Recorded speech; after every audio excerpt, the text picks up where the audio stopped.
Bonsoir, bonsoir à tous. Merci de nous retrouver pour cette nouvelle conférence en direct. Je suis ce soir en compagnie de Stéphanie Antona. Bonsoir Stéphanie. Bonsoir, bonsoir à tous. Bonsoir, merci de nous rejoindre pour cette conférence qui sera dédiée à la grande place de Lille. Donc j'ai pu voir dans les commentaires que une personne nous suit depuis Lille, donc une connaisseuse de cette grande place. N'hésitez pas à nous indiquer dans les commentaires tout de suite si c'est pour vous la première découverte peut-être de Lille et de cette grande place, ou si au contraire vous avez déjà eu l'opportunité d'y aller. Bonsoir à tous. Pour ceux qui nous rejoignent pour la première fois, je suis Julie et je m'occupe du projet Conférencia. Conférencia est la première communauté francophone dédiée aux conférences culturelles et nous organisons chaque semaine de nombreuses conférences sur toutes les thématiques, que ce soit les sciences, que ce soit l'histoire, que ce soit l'art ou là encore, que ce soit une thématique évasion et découverte. Bonsoir, merci de nous rejoindre. Vous avez la possibilité de poser vos questions tout au long de l'intervention. Il y a un temps d'échange qui est prévu à la fin de la conférence et Stéphanie se fera un plaisir de vous répondre. Donc, n'hésitez pas à le faire tout au long de la conférence. Également, moi, je resterai en support pendant toute l'intervention de Stéphanie. Donc, si jamais vous avez un souci au niveau technique, au niveau du son, au niveau de l'image, n'hésitez pas à m'écrire dans le chat. Je pourrais essayer de vous aider à le résoudre. Petit conseil, nous sommes tous tributaires de nos connexions Internet et si parfois le son devient un peu haché ou l'image met un peu de temps à se charger, n'hésitez pas à actualiser votre page. Parfois, cela peut tout régler. Enfin, dernière information, la vidéo sera disponible en replay dès demain sur le site Conférencia. Nous vous enverrons un email. Donc, si malheureusement vous devez vous absenter avant la fin de cette conférence ou si vous souhaitez tout simplement la revoir, vous pourrez y avoir accès dès demain. Donc, ce soir, votre guide est Stéphanie Antona. Stéphanie est docteure en histoire de l'art et guide conférencière et elle va vous partager sa passion pour l'art et pour la ville de Lille à travers cette découverte de la grande place. Je lui laisse maintenant la parole et je vous souhaite à tous une très belle conférence. Merci beaucoup, Julie. Merci énormément pour cette présentation. Un grand bonsoir à tous. Je suis absolument ravie d'être avec vous ce soir pour cette conférence. J'ai presque envie de dire cette visite dédiée à la grande place de Lille. Alors avant de commencer, je tiens tout d'abord à remercier très chaleureusement toute l'équipe de Conférencia.fr pour m'avoir proposé de les rejoindre. Donc un très très grand merci à eux. Alors pourquoi le choix de la grande place de Lille? J'aurais pu proposer d'autres sujets sur Lille. Vous devez savoir que Lille est une ville très riche, riche par son histoire, riche par sa culture. Il y a bien sûr des monuments, des édifices qui mériteraient une conférence à eux seuls. Alors pourquoi le choix de la grande place de Lille? Je me suis fait cette réflexion, je me suis dit que certainement beaucoup d'entre vous ce soir n'étaient pas lillois. Et donc, je me suis dit qu'il était peut-être judicieux de proposer un sujet transversal, un sujet qui serait une espèce d'introduction à l'histoire de Lille, qui permettrait de comprendre comment Lille s'est dessinée au fil des siècles. Or, la grande place de Lille, permet à elle seule de découvrir et de comprendre les grandes étapes de l'histoire de la ville, les grandes périodes de l'histoire de Lille, de l'époque des comtes de Flandre jusqu'à aujourd'hui, ce qui représente environ 10 siècles d'histoire. Alors, je vous propose nous commencerons en tout cas cette conférence on va partir avec les origines de Lille.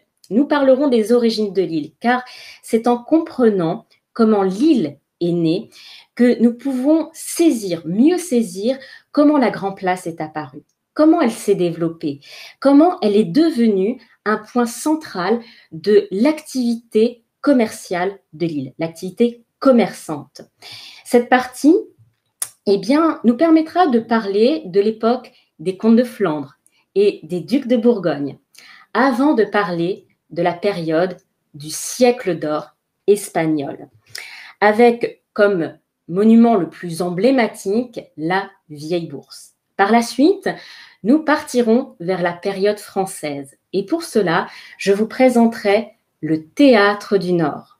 Il s'avère que c'était l'ancienne Grand-Garde royale, qui reflète le style français, mais aussi un goût pour le prestige.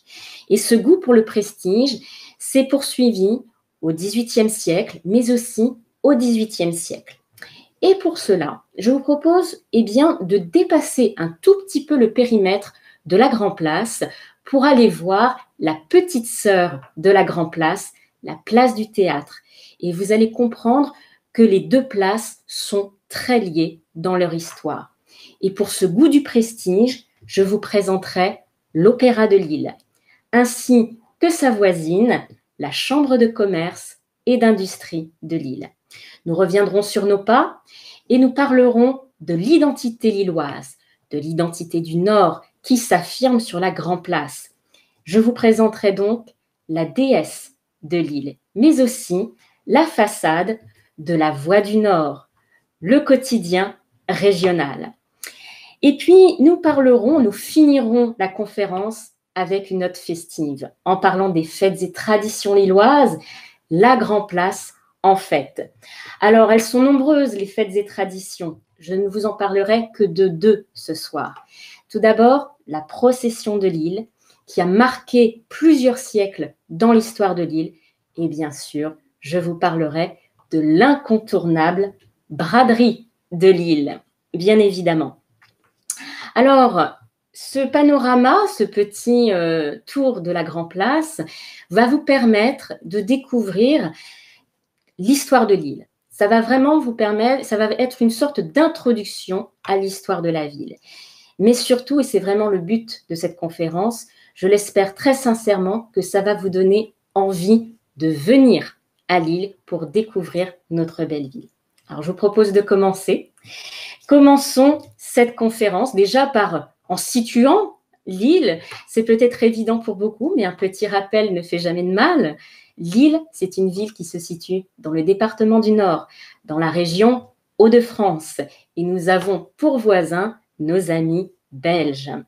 Et voici un magnifique plan de Lille aujourd'hui. Alors, sur ce plan, vous avez un point ici, juste au centre, qui est l'emplacement de la Grand Place. Donc, vous pouvez vous rendre compte que c'est un point central. Tout autour de la ville, on voit les villes avoisinantes, Lambersart, Lomme, la Madeleine, Mont-Saint-Barreul, Hélène ou encore Los, toutes ces villes qui entourent, vous le voyez, le périmètre lillois. Mais si je vous présente cette carte, c'est surtout pour attirer votre attention sur ce périmètre-là, les boulevards. Et ces boulevards, regardez, ils forment une sorte de triangle avec des angles arrondis.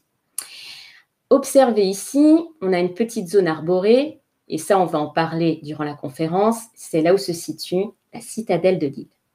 Et donc, regardez tout autour ce qu'il y a. Cette zone, ce triangle, ce périmètre nous rappelle que Lille était une ville fortifiée. C'est l'ancienne zone des remparts. Alors, observez ce plan de Lille, plan cadastral parcellaire de Lille de 1881. Lille est une ville qui a connu plusieurs agrandissements, 7 grands agrandissements. Et le dernier, c'était celui de 1858. Et voici un plan de Lille, quelques années après le dernier agrandissement. Et on retrouve, observez, cette forme triangulaire, avec tout autour, en pointillé, les fortifications de Lille, qui vont être démantelées à partir de 1919.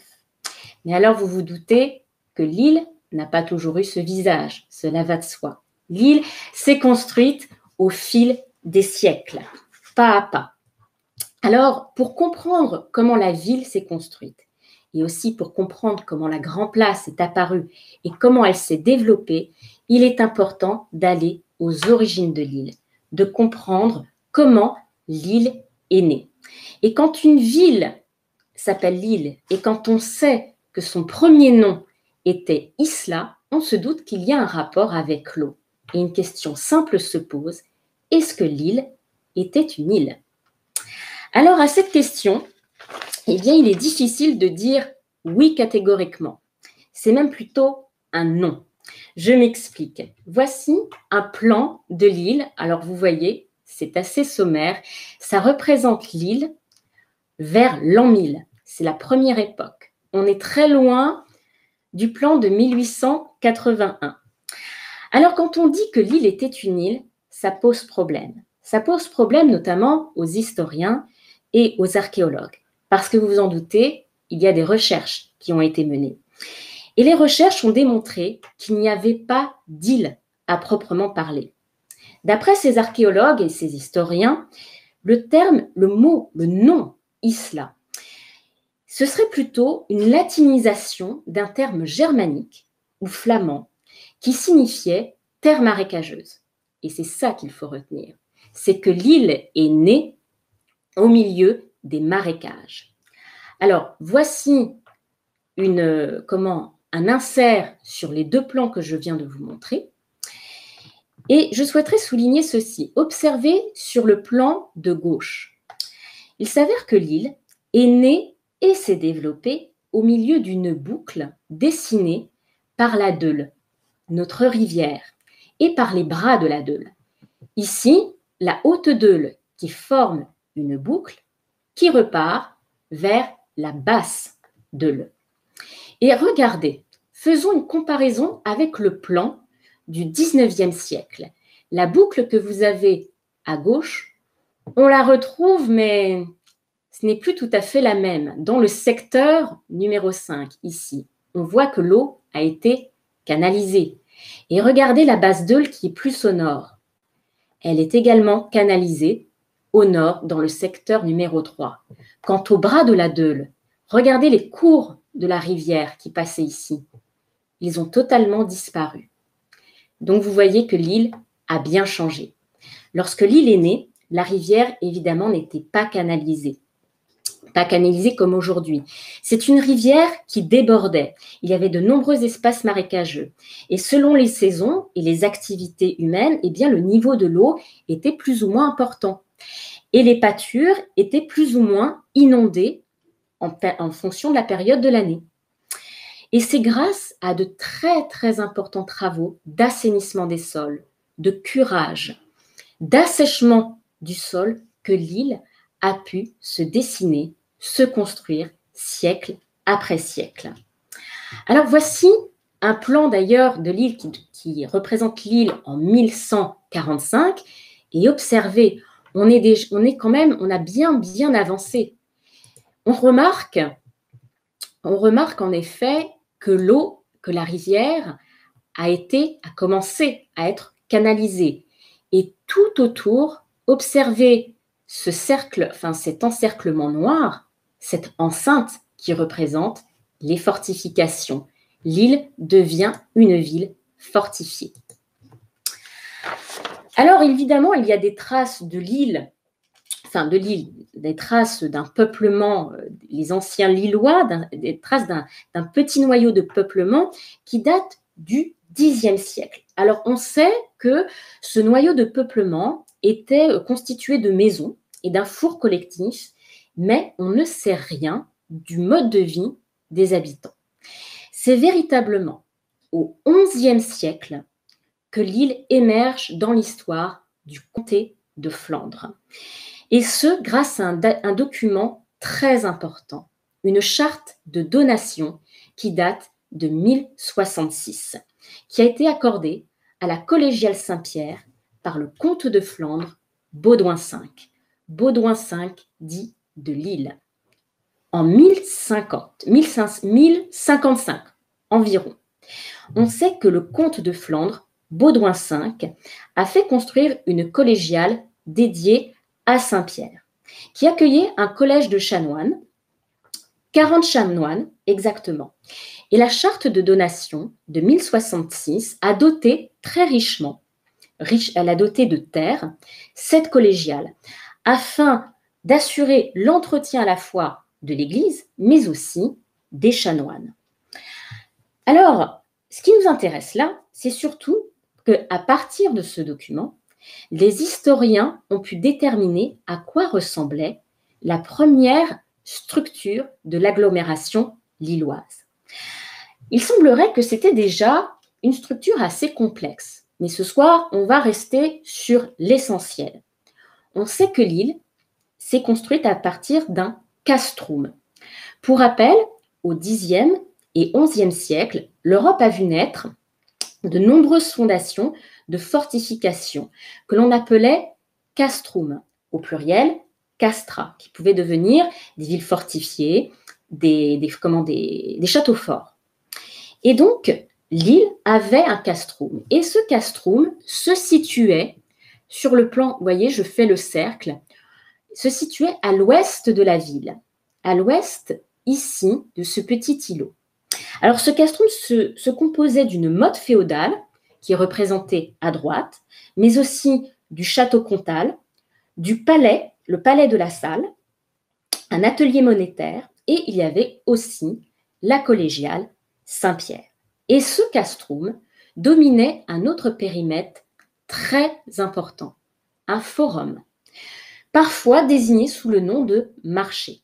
Mais alors, observez le plan que vous avez ici, qui est censé représenter Lille au XIe siècle. Pendant très longtemps, et d'ailleurs ce plan reflète cette erreur, pendant très longtemps, on a assimilé ce forum à la Grand Place. On était persuadé que le forum s'était constitué sur le périmètre de l'actuelle Grand Place.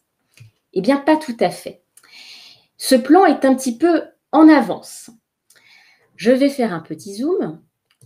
Le forum était un espace plus restreint. Et il semblerait que ce forum correspondait à ce triangle que vous avez ici.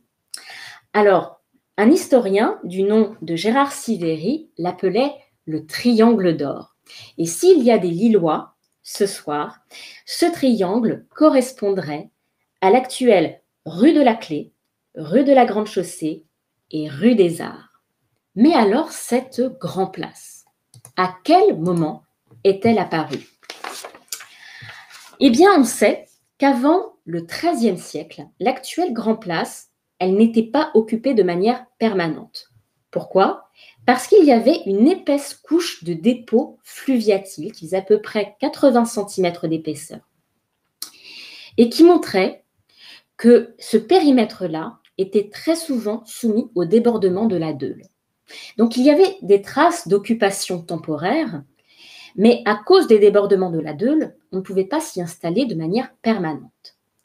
C'est au dernier tiers du XIIIe siècle que des installations permanentes sont arrivées sur la Grand Place.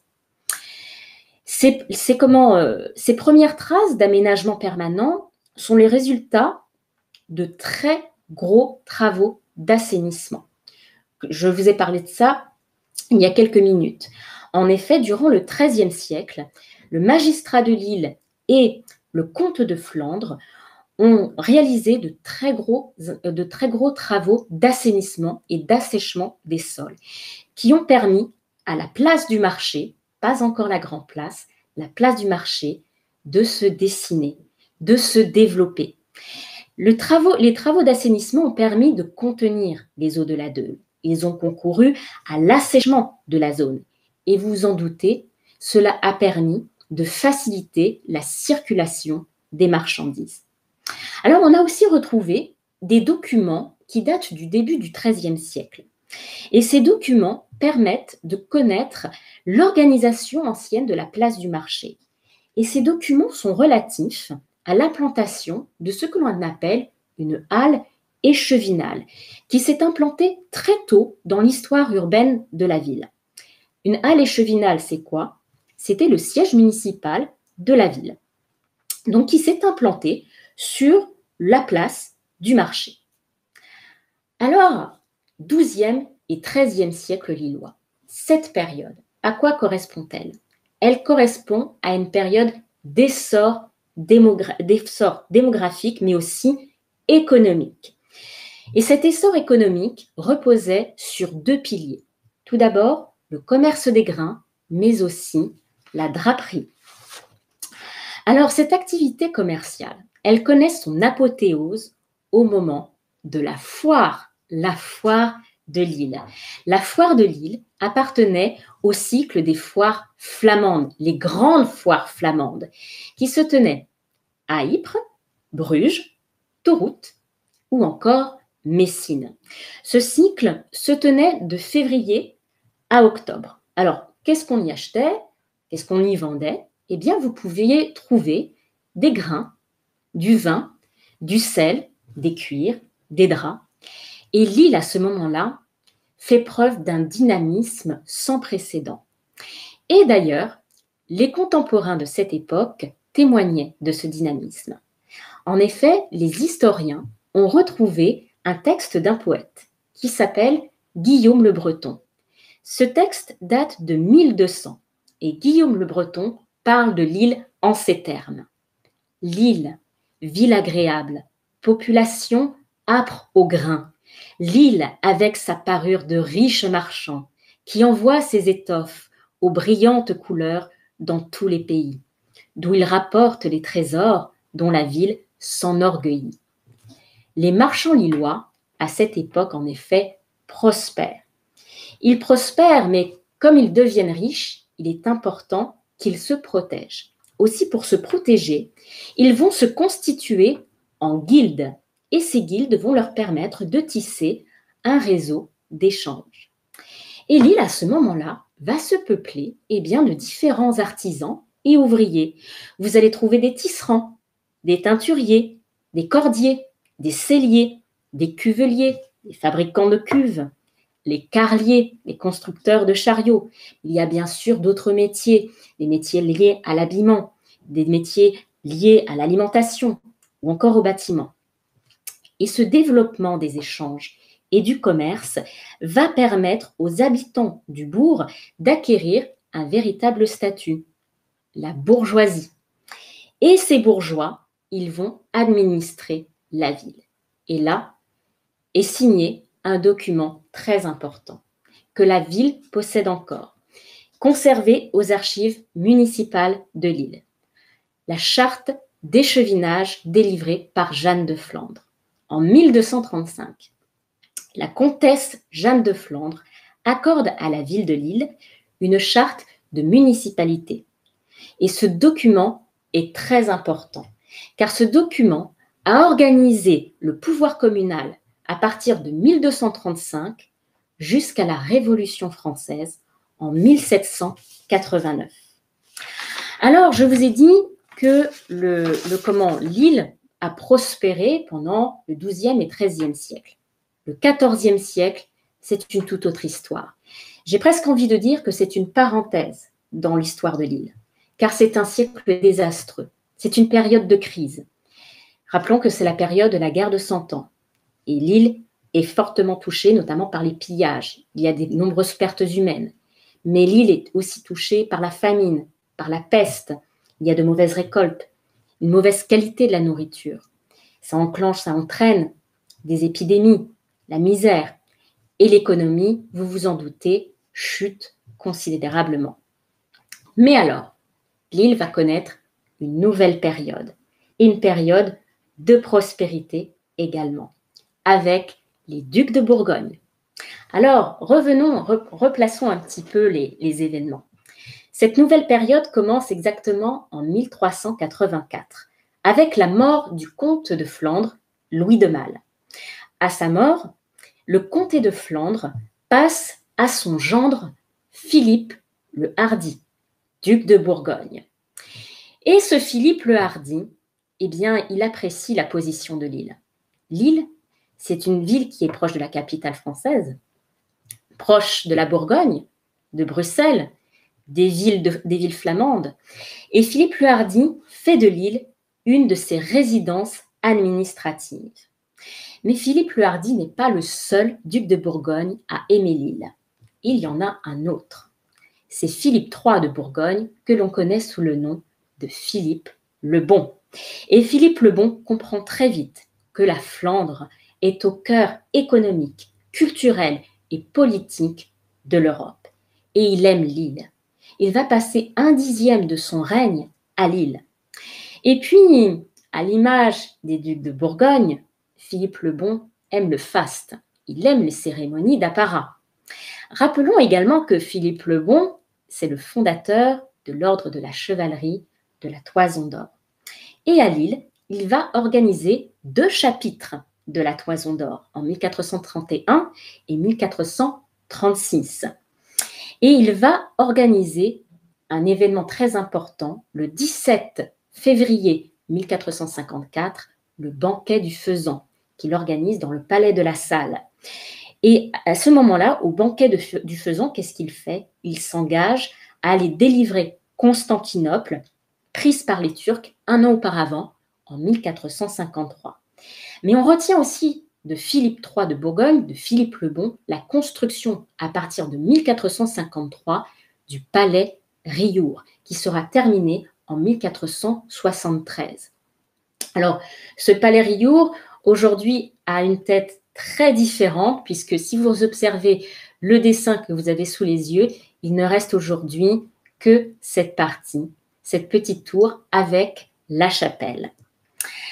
Alors, vers 1455, l'île, à peu près, compte environ 15 000 habitants. C'est une place financière, une place commerciale, c'est une place d'industrie textile. Mais l'île va connaître une nouvelle période de prospérité, avec la période lorsque l'île appartient aux Pays-Bas espagnols. Alors, comment l'île est passée sous la tutelle espagnole? Une nouvelle étape, en effet, dans l'histoire de l'île est la suivante. C'est le 5 janvier 1477, avec la mort de Charles le Téméraire. À sa mort, eh bien, c'est sa fille et son gendre qui héritent de l'île, si je puis dire. Marie de Bourgogne, qui est mariée à Maximilien d'Autriche, fils de l'empereur Frédéric III. À ce moment-là, l'île entre dans le monde des Habsbourg. Le couple a un fils, Philippe le Beau, et Philippe le Beau meurt en 1506. Et qui hérite de l'île? Son fils, le futur Charles Quint. Et Charles Quint, en 1555, il abdique. Ça, je ne vous apprends rien, Charles Quint avait hérité d'un empire absolument immense. Il disait lui-même que sur son empire, le soleil ne se couchait jamais. En 1555, Charles Quint abdique. Il cède les anciennes possessions bourguignonnes, dont la Flandre, les Flandres, à Philippe II d'Espagne, son fils. Et donc, c'est ainsi que l'île est passée sous la tutelle espagnole. Alors, à quoi ressemble l'île à cette période-là?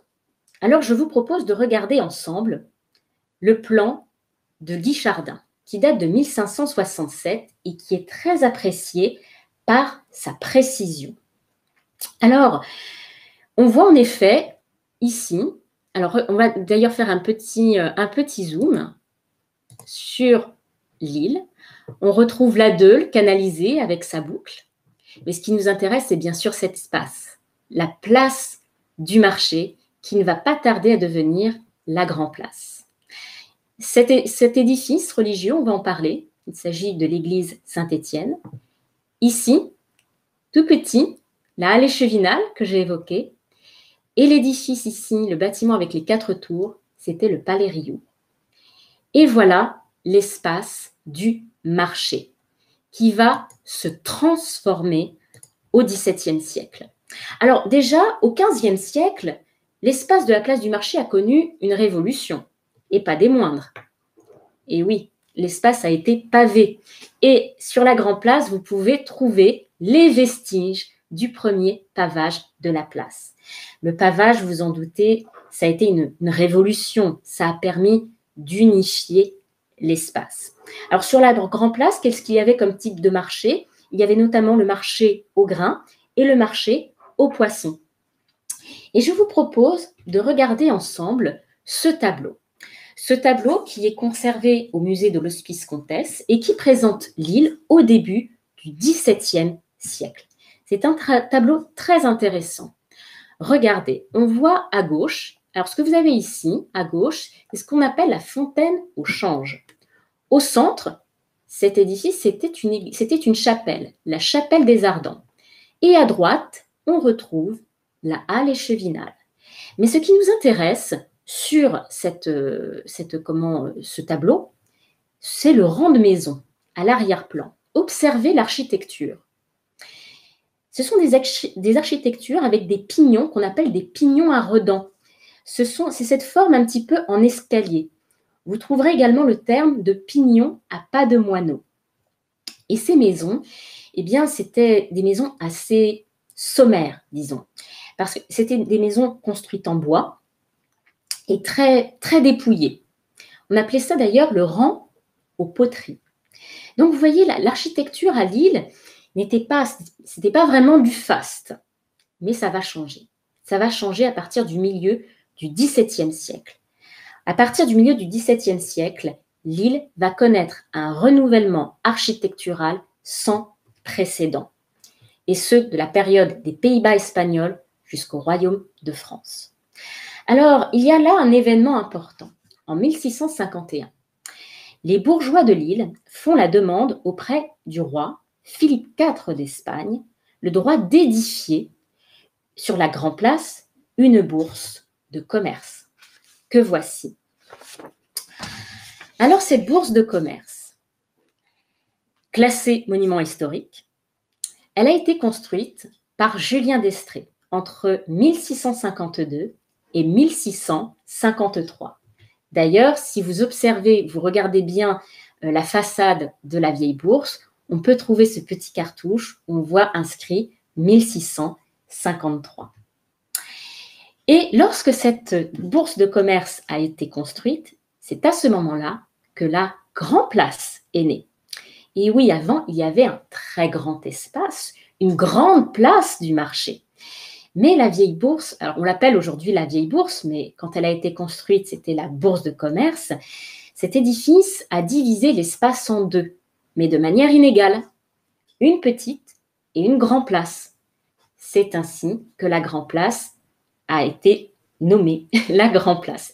Mais alors, d'ailleurs, j'ai oublié de le préciser, on dit Grand Place, mais c'est un surnom, ce n'est pas le nom officiel. Le vrai nom, le nom administratif, si je puis dire, de la Grand Place, c'est place du général de Gaulle. Le général de Gaulle qui est né à Lille. Alors revenons à cette bourse de commerce. Parlons de ces matériaux. Au rez-de-chaussée, vous trouverez de la pierre de grès, qui a cette particularité d'être imperméable, ce qui est plutôt une bonne chose quand on connaît le passé marécageux de Lille. Pour les niveaux supérieurs, pour les étages, vous trouverez de la brique, bien sûr, mais aussi de la pierre, essentiellement de la pierre de Leuzen. Vous trouverez également, surtout pour les porches, de la pierre d'écossine et pour les toits, de l'ardoise, bien sûr. Et la vieille bourse, elle présente un style spécifique. C'est le parfait exemple de ce que l'on appelle la Renaissance flamande, avec une facture que l'on pourrait qualifier de maniériste. Ça veut dire quoi? C'est-à-dire que l'ornementation est particulièrement riche. Alors regardons ensemble cette ornementation. Déjà, au-dessus d'un des porches, on a des cornes d'abondance. Les cornes d'abondance, c'est la représentation de la richesse. Mais si je vous montre cette photo, c'est aussi pour vous montrer les lions des Flandres qui entourent les armes de Philippe IV d'Espagne, pour rappeler que cet édifice a été construit lorsque l'île appartenait aux Pays-Bas espagnols.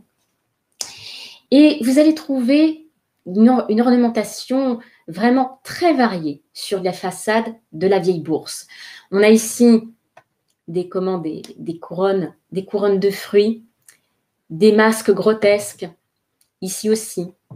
Mais ce qui est très intéressant, et on va en parler tout de suite, ce sont ces personnages.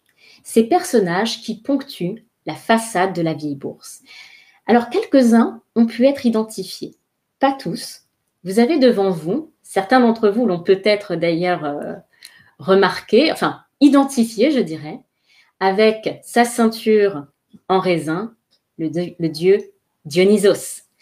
Et puis, son voisin, qui n'a pas le même ventre, c'est Hercule qui est représenté ici. Alors, on va regarder un petit peu l'ensemble de cette façade. Et on va essayer de comprendre à quoi servent ces personnages, car regardez, ils ponctuent. Voilà, ils sont présentés alternativement. Vous avez un personnage, un pilastre, un personnage. Ces personnages, on les appelle des termes, comme un mot, T-E-R-M-E. Vous trouverez aussi le terme d'Atlante, mais ici, le mot le plus précis, c'est terme. Et ils ont un rôle. Lequel? Eh bien, pour comprendre le rôle de ces personnages, il faut parler du programme général de la Vieille Bourse. Il s'agit de 24 maisons, des maisons privées, qui sont construites autour d'une cour intérieure, une cour intérieure publique, que nous allons voir dans quelques instants. Et ces 24 maisons sont réparties ainsi, 6 maisons par côté. Alors regardez, on va faire un zoom. On a 2 fenêtres ici, au premier, 2 fenêtres au deuxième étage, et ces 4 fenêtres sont encadrées par 4 personnages. Et voilà le rôle de ces termes. C'est pour diviser les propriétés. Et quand on compte, ça fait 1 maison, 2 maisons, 3 maisons. En centre, il n'y avait pas de maison. 4, 5 et 6. 6 par côté, 6 x 4, 24. Alors, comment s'est passée la construction de cette vieille bourse? Disons que la ville a été assez rusée. Tout d'abord, il y avait des clauses très strictes. Ces clauses prescrivaient un modèle d'élévation des façades et un modèle des plans. Mais surtout, la ville a proposé à 24 de ses plus riches marchands de financer la bourse. En échange de quoi? Eh bien, d'une boutique. Ainsi, les marchands devenaient propriétaires d'une tranche complète de la bourse de commerce, du rez-de-chaussée jusqu'au toit. Alors, comment c'était composé? Comment ça se passait? Au rez-de-chaussée, il y avait, et j'ai envie de dire, c'est toujours le cas, les boutiques. Vous entriez ici par cette petite porte.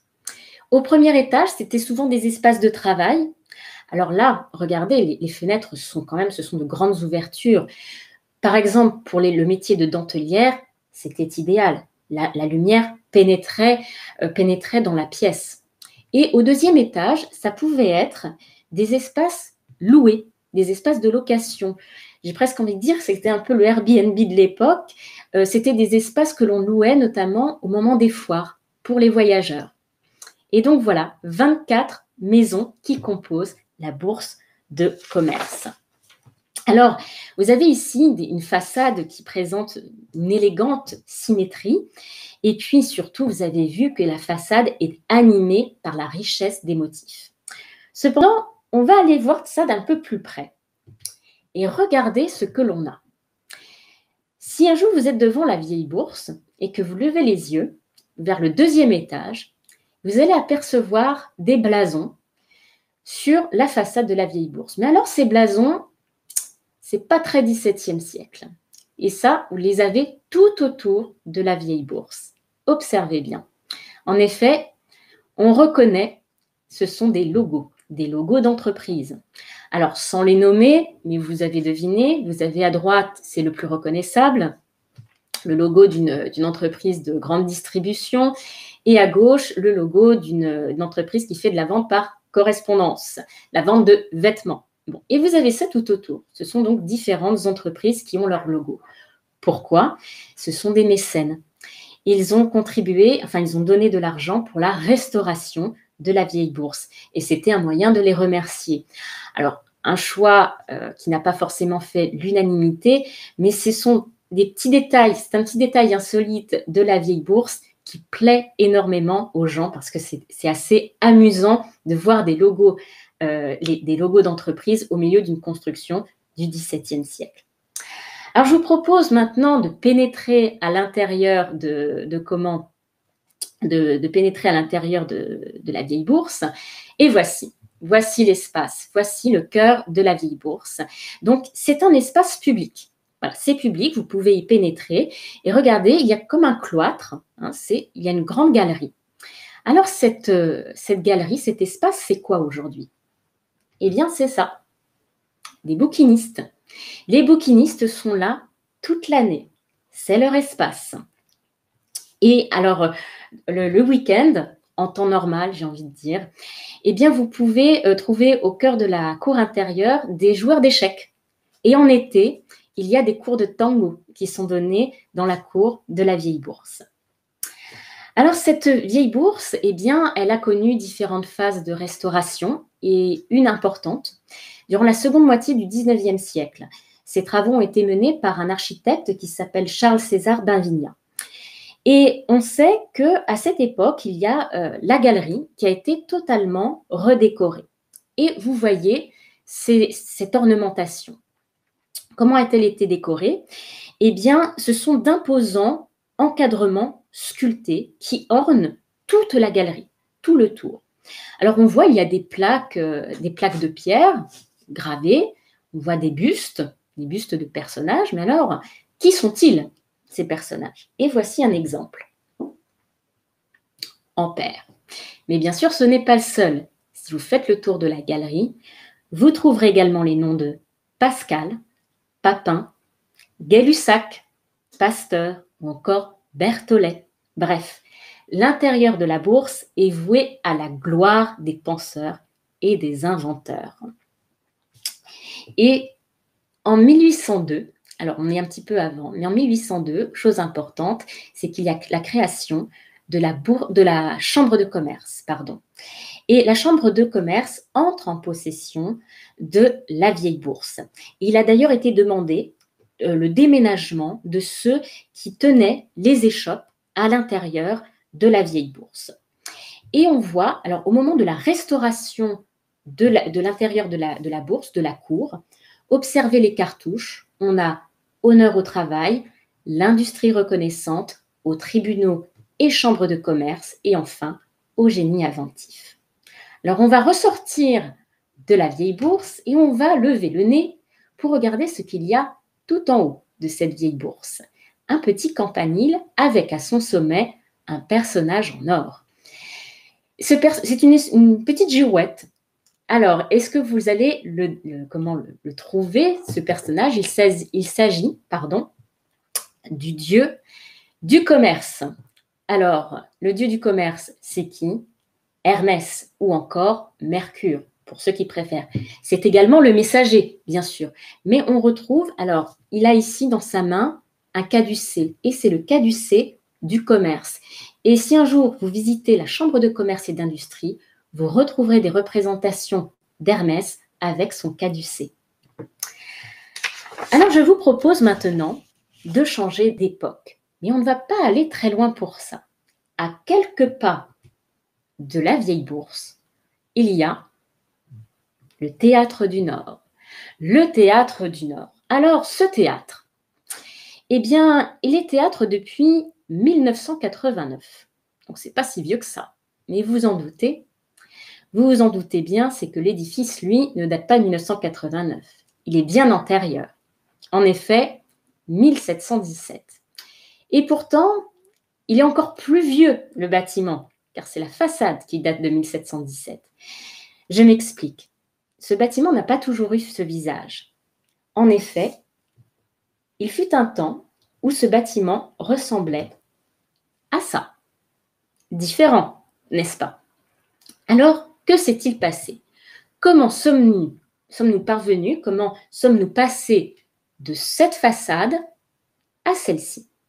Et pour cela, il faut revenir en 1550, lorsque la ville décide de construire les nouvelles boucheries. Le bâtiment que vous avez sous les yeux a été construit par un architecte qui s'appelle Jean Caron. Ce bâtiment était composé de 3 pignons à redans. On les retrouve, ces pignons à redans. Donc, petit rappel, c'est cette forme en escalier ou encore pignon à pas de moineau. Et puis, on voit, la façade était agrémentée de niches avec des statues. Il y avait au centre la statue de la Vierge.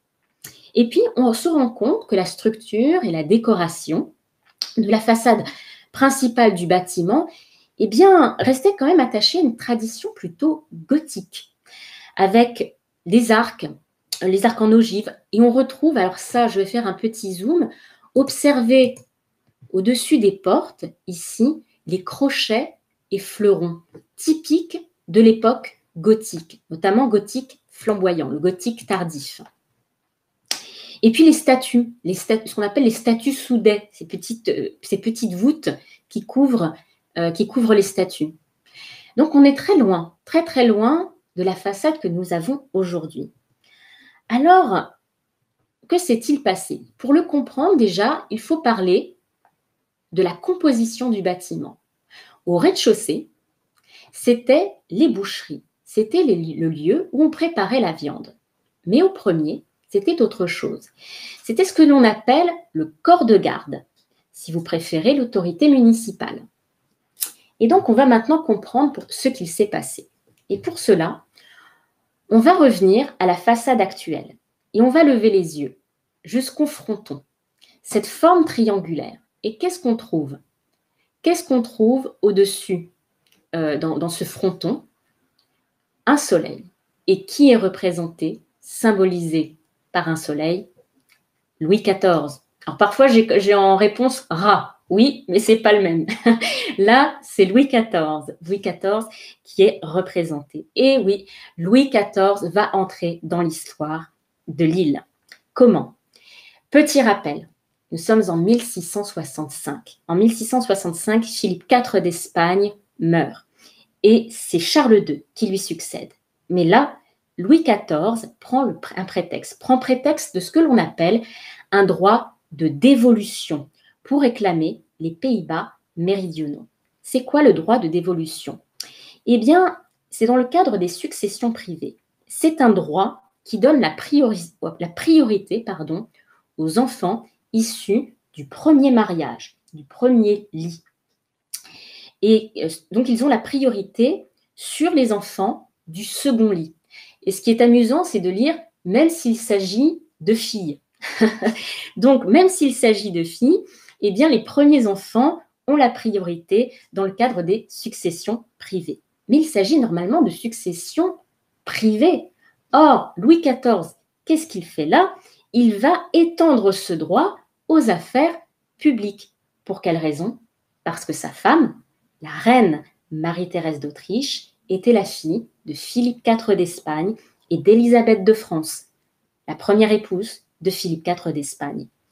Alors, entre le 18 et le 27 août 1667, l'île est assiégée. C'est un siège rapide. Et à la fin de ce siège, l'île capitule. Et l'île va ainsi devenir française. L'île va officiellement devenir française le 2 mai 1668, au moment de la signature du traité de paix d'Aix-la-Chapelle, qui met fin à la guerre de dévolution entre la France et l'Espagne. Alors, les relations sont un petit peu tendues, vous en doutez, entre l'île et le royaume de France. Mais elles vont s'assouplir, ces relations, au fil des années. Et l'île va avoir un nouveau visage. L'île va se transformer. Et il y a un personnage qui va jouer un rôle décisif dans cette construction de la nouvelle île, si je puis dire. C'est un certain Sébastien le Prêtre, que l'on connaît mieux sous le nom de Vauban. Et oui, Vauban va notamment construire, attention, la citadelle de l'île. Et il va aussi en profiter, bien sûr, pour moderniser les remparts de l'île, les fortifications. Et puis, il ne va pas s'arrêter là. Il va aussi y avoir l'agrandissement de l'île. L'île va s'agrandir sur la partie ouest. Alors, on va faire un petit zoom et observez bien. On voit la différence. On voit la différence avec l'est et l'ouest. À l'est de la ville, regardez les rues. Ce sont des rues qui sont un petit peu tortueuses. Elles partent un petit peu dans tous les sens. Alors que de l'autre côté, à l'ouest, c'est autre chose. On voit qu'il y a la régularité des voies. Un nouveau quartier apparaît. C'est le quartier de la rue Royale, pour les Lillois. Et donc, ce quartier va naître et que va-t-on y construire? De très beaux hôtels particuliers. Et à ce moment-là, l'île va s'agrandir. Sa superficie va s'agrandir d'un tiers. Et l'administration française y a vu l'occasion de renouveler les normes de construction qui étaient en usage à Lille. Et le style français, eh bien, va s'introduire à Lille. Il va même s'imposer à Lille. Et quand on parle de style français, ça veut dire quoi? Davantage de sobriété et de rigueur. Et donc, on va rechercher l'alignement, on va rechercher la symétrie. Mais alors, que va-t-il se passer sur la Grand Place? On va revenir sur notre théâtre du Nord. En 1717, ce sont les membres du magistrat qui décident de rénover le corps de garde. Et ils font appel à un architecte qui s'appelle Thomas Joseph Gombert. Il est chargé de détruire les 3 pignons à redans que nous avions ici, et il doit rétablir la façade selon de nouveaux plans. Et bien sûr, des plans à la française. Il y a vraiment cette volonté d'imposer à Lille le style français, avec une géométrie rigoureuse. Dans le choix des matériaux, attention, pas de briques. On va utiliser de la pierre. Et puis les décors beaucoup plus sobres. Ils ne sont pas inexistants, ils sont simplement plus sobres. Alors d'ailleurs, on va regarder ensemble ces décors. Alors, on a vu ensemble qu'il y avait ici le soleil, le roi soleil qui était représenté. Mais observons ici, c'est sur le pavillon central, on a 2 piédestaux qui sont reliés par une balustrade et ils sont ornés de trophées de guerre. Et ces trophées, regardez, ils ne sont pas sans rappeler l'armée romaine, celle de Jules César. Et cette iconographie militaire, on la retrouve où? Sur la porte royale de la citadelle. Et regardez ce que nous avons aussi au-dessus, le roi soleil, une fois de plus. Alors, il y a aussi, sur les pavillons latéraux, sur les frontons cintrés, cette forme en arrondi que vous avez là, d'un côté, fleur de lys royale, et ici, la fleur de lys lilloise. Car oui, le symbole de Lille, c'est la fleur de lys. Alors, je voudrais vous montrer aussi l'escalier. Désolée, excusez-moi, je vois désolée à côté, je vous prie de m'excuser. Excusez-moi, je prends un peu d'eau. Alors, cet escalier, il a changé. Il a changé parce que au départ, il a été construit perpendiculairement à l'édifice. Seulement, en 1868, il a été modifié parce que l'une des rues la rue des Maneliers, a été élargie pour accueillir quoi? Eh bien, les tramways. Et donc, il a été décidé de refaire l'escalier. L'escalier se retrouve parallèle à l'édifice. Il retrouve sa forme initiale en 1989. Alors, sur cette photo, regardez sur cette photo, on voit quand même la monumentalité de l'édifice. C'est un édifice qui reflète la vocation première de ce lieu, qui était quoi? C'était d'héberger les troupes royales. Ce monument, cet édifice, il était bâti, placé au cœur de la Grande Place. Donc, vous imaginez que c'était un poste d'observation idéal pour surveiller les Lillois. Et ce n'est pas un hasard, à mon avis, si le siège du gouvernement pendant la guerre 14-18 a été placé dans l'ancienne Grand Garde. Donc voici une représentation, on voit cette photographie à l'époque 14-18. C'est bien l'ancienne Grand Garde royale que vous avez derrière. Regardez, on voit sur les portes marchés, c'était encore les marchés, et le siège du gouvernement était placé au premier étage. Alors, voici la présentation de ce théâtre du Nord. Vous vous souvenez qu'au sommet de ce théâtre, il y avait un soleil. Eh bien, il y a un autre soleil sur la Grande Place de Lille. un petit peu différent, juste en face. Et le voici. C'est la maison du Soleil d'Or. Et là, en effet, c'est une petite parenthèse parce qu'on parle, il y a plusieurs soleils à Lille, sur différents édifices. Et sur la Grand Place, il y en a deux. Celui de Louis XIV et celui de la maison au Soleil d'Or. Et là, il n'y a pas de rapport avec Louis XIV. Cette histoire, alors l'histoire de ce bâtiment remonte à peu près vers la fin, c'est la fin du XVIIIe siècle, avec un orfèvre et horloger qui s'appelait Célestin Climpanin. Et il était propriétaire de cette maison. Cette maison s'appelait la maison Beau Soleil. Et à la fin du XVIIIe siècle, il décide d'ajouter un troisième étage et il orne la façade d'un soleil en cuivre. Et en 1948, le lieu est devenu une prestigieuse parfumerie qui s'appelait la parfumerie du Soleil d'Or. Et cette parfumerie a installé un nouveau soleil et c'est un soleil en acier doré. Alors, petite parenthèse cinématographique d'ailleurs, que j'avais évoquée dans les anecdotes. Eh bien, si vous avez vu le film d'Henri Verneuil qui s'appelle « Le corps de mon ennemi » avec Jean-Paul Belmondo, il y a une scène où on voit Jean-Paul Belmondo rentrer dans une parfumerie, la parfumerie mauve dans le film, et on reconnaît l'entrée de la parfumerie. Et c'est bien c'est bien l'immeuble, la maison au Soleil d'Or. Donc, je vous invite à revoir ce film, un excellent film autour de l'histoire du textile dans la région du Nord. Alors, je vous propose maintenant de vous parler d'opéra.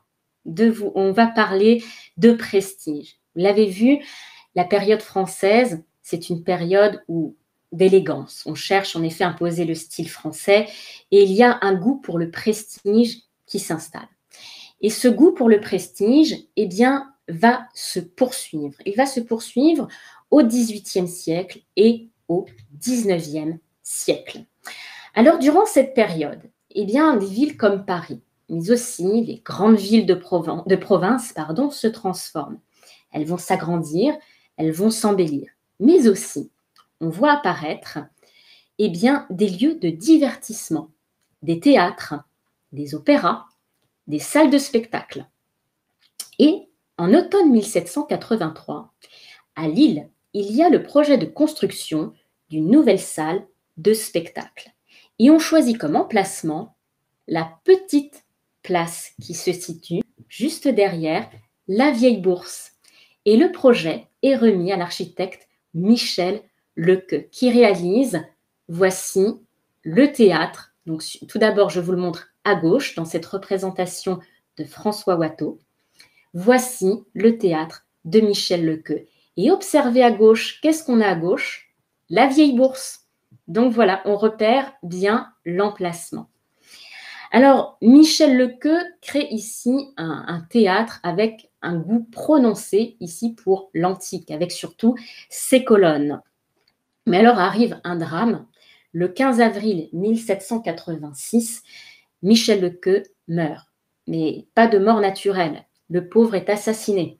Il est assassiné par un ouvrier dans les jardins de l'hôtel de l'intendance à Lille. Donc, les travaux sont bien sûr interrompus. Le chantier va être repris par deux autres architectes et la fin du chantier sera en 1787. Alors, si vous faites un travail de comparaison, vous voyez qu'il y a quand même une différence entre la peinture de gauche et la photographie de droite.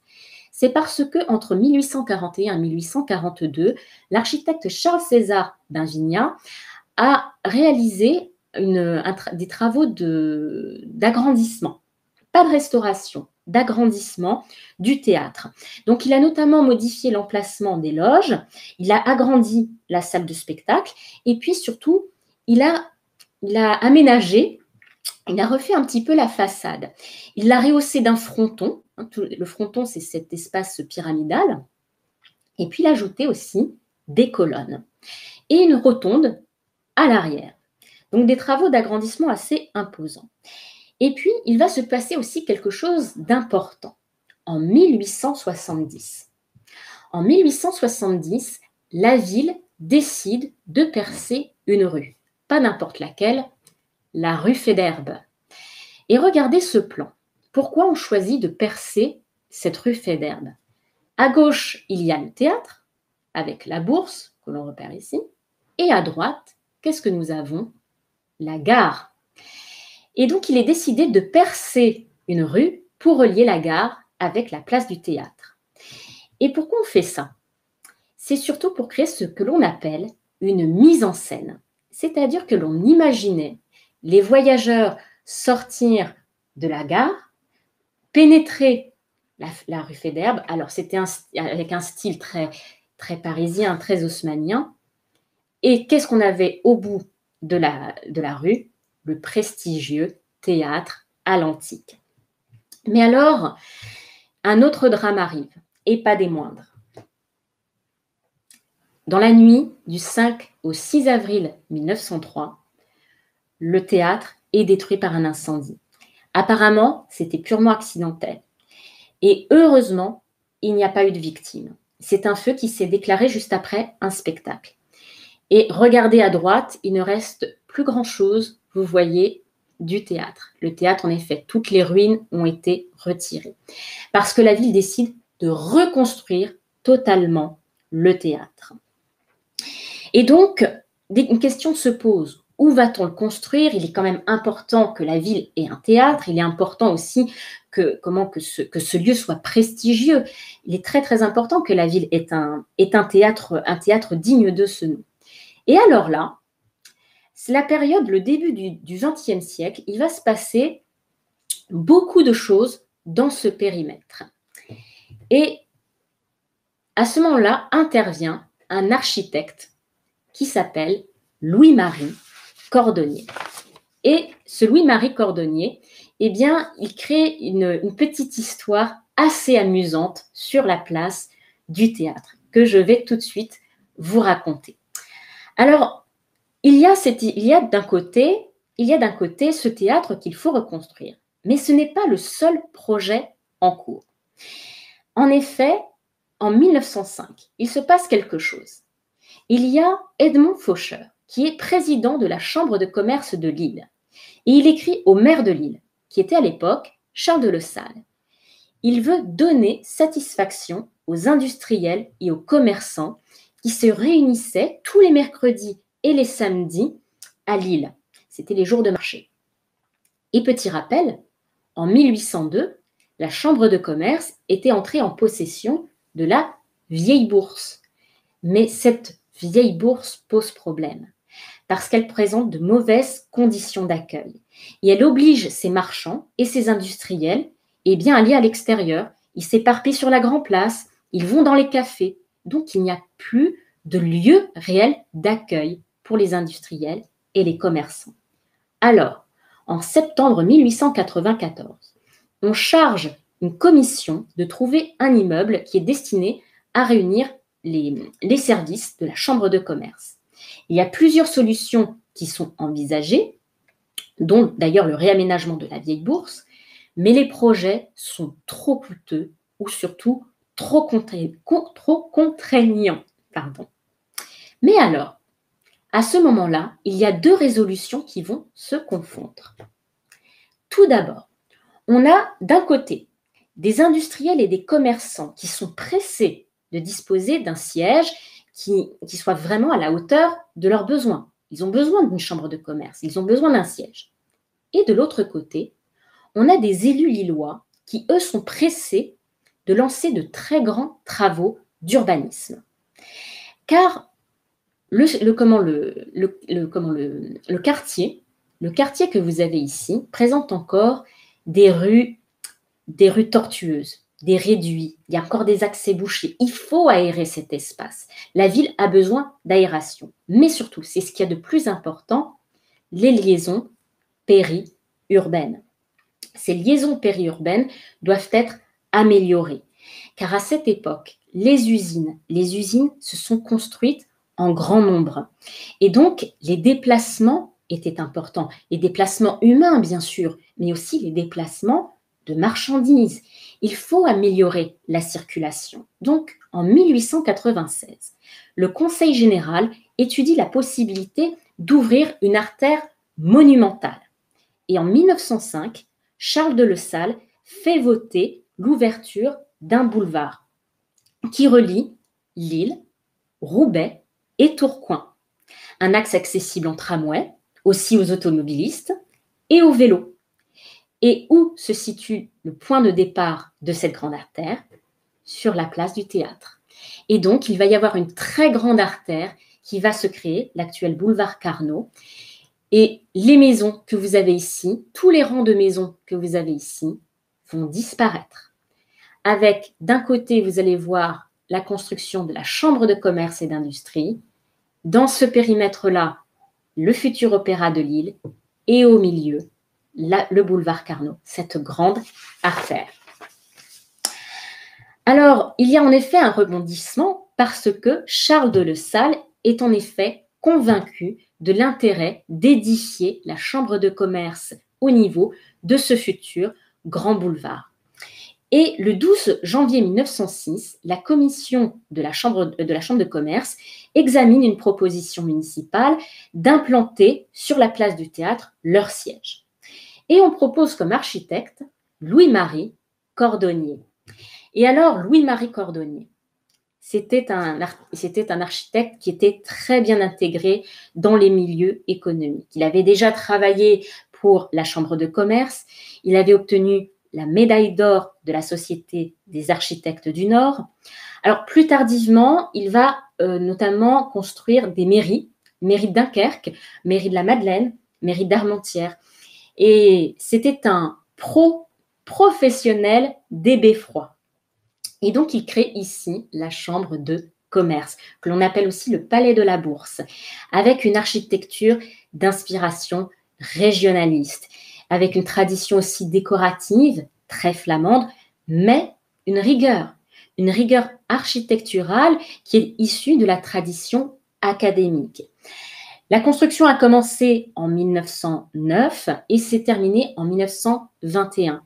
Entre les deux, vous avez compris, il y a eu la Première Guerre mondiale. Les travaux ont donc été très ralentis.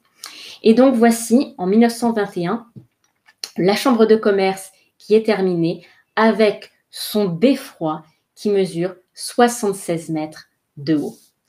Mais alors, que se passe-t-il du côté du théâtre? Il n'y a plus de théâtre, il en faut un de théâtre. Et les deux bâtiments, futur théâtre et chambre de commerce, sont contemporains. Et on décide en effet d'ériger juste à côté le grand théâtre à l'entrée des boulevards des trois villes. Mais cette fois-ci, la ville ne veut pas de Louis-Marie Cordonnier, parce que déjà on ne veut pas de deux bâtiments de même style, l'un à côté de l'autre. Alors, que va-t-il se passer? Eh bien, Louis-Marie Cordonnier, il ne va pas se laisser abattre.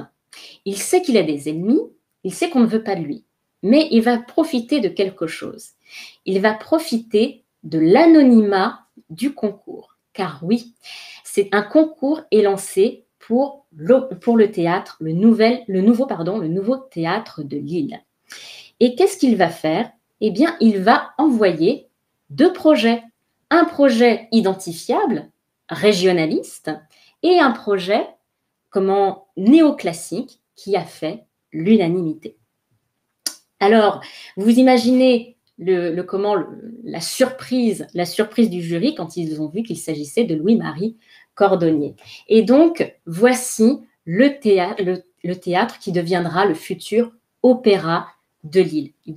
Aujourd'hui, il est désigné comme opéra de Lille. Un style néoclassique. Alors, pour la façade principale, il a fait appel aussi à des sculpteurs, bien évidemment, pour les hauts-reliefs. Il a fait appel à Hector Lemaire et Alphonse Amédée Cordonnier pour représenter deux allégories. À gauche, c'est l'allégorie de la musique. À droite, l'allégorie de la tragédie.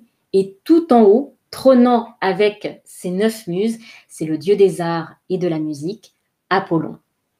Alors pour ce théâtre, il y a eu de nombreuses inspirations. Alors peut-être plus pour la distribution intérieure, mais aussi quand même pour la construction extérieure. la Comédie Française, l'Opéra Garnier, mais aussi l'opéra comique.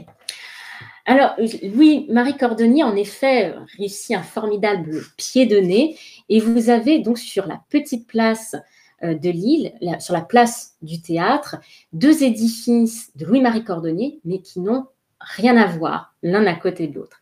Il a vraiment montré qu'il était capable de présenter autre chose que le style que l'on peut qualifier de régionaliste.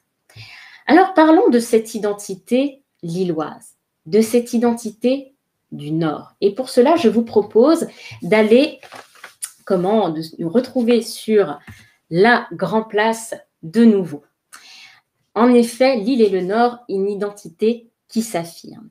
Et sur la Grand Place, il y a une femme que je souhaiterais vous présenter, plus exactement une déesse. Voici la colonne de la déesse. Sa hauteur, 15 mètres 51. Et la colonne, son diamètre est de 3 mètres 7. Alors, qui est-elle? Que représente-t-elle? Cette déesse, alors cette colonne de la déesse commémore l'héroïsme des Lillois lors du siège de Lille de 1792 par l'armée de François II, souverain des Pays-Bas autrichiens. Le 20 avril 1792, c'est l'Assemblée législative qui déclare la guerre à François II. Et le 29 septembre 1792, Lille est bombardée. Le siège se terminera le 6 octobre, mais il y a une très grosse différence avec les précédents sièges, c'est que Lille, là, ne capitule pas. Lille a tenu bon, le siège est levé. Alors, les Lillois ont fait preuve ici d'un héroïsme incroyable. Et en 1842, c'est le cinquantenaire du siège de Lille. Et il y a le projet de l'érection d'un monument commémoratif du siège de 1792. Ce projet avait déjà été soulevé quelques années auparavant, mais après mis de côté. Mais au moment du cinquantenaire, eh bien, on décide cette fois-ci d'ériger une bonne fois pour toutes ce monument commémoratif.